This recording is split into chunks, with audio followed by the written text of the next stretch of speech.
മൂന്നാറിൽ കാട്ടാനയുടെ മുന്നിൽ നിന്നും തലനാരിഴയ്ക്ക് രക്ഷപ്പെട്ട് ബൈക്ക് യാത്രികൻ. അന്തർ സംസ്ഥാന പാതയിൽ നിലയുറപ്പിച്ചിരുന്ന വിരിക്കൊമ്പന്റെ അടുത്തേക്ക് യുവാവ് ബൈക്കിലെത്തുകയായിരുന്നു. ആന ആക്രമിക്കാൻ ശ്രമിച്ചപ്പോൾ ബൈക്ക് താഴെയിട്ട് യുവാവ് ഓടി രക്ഷപ്പെട്ടു.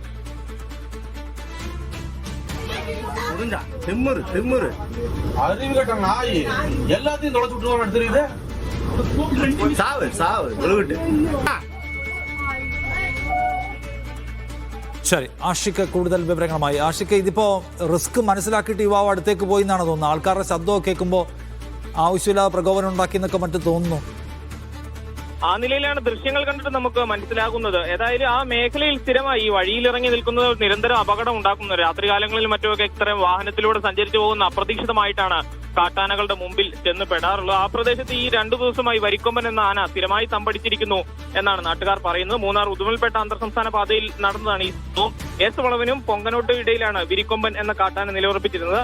ആനയുടെ സമീപത്തേക്ക് യുവാവ് ബൈക്കിൽ എത്തുകയായിരുന്നു. ആനയെ ഓടിക്കാൻ ശ്രമിച്ചപ്പോൾ ബൈക്ക് താഴെയിട്ട് യുവാവ് ഓടി രക്ഷപ്പെടുക. ആന ഓടിക്കാൻ ശ്രമിച്ചപ്പോൾ ഓടി രക്ഷപ്പെടുകയായിരുന്നു എന്ന് നമുക്ക് ആ ദൃശ്യങ്ങൾ കാണാൻ കഴിയുന്നു. നിഷാദ്, ശരി, ആഷിക്കാണ് വിവരങ്ങൾ നൽകിയത്.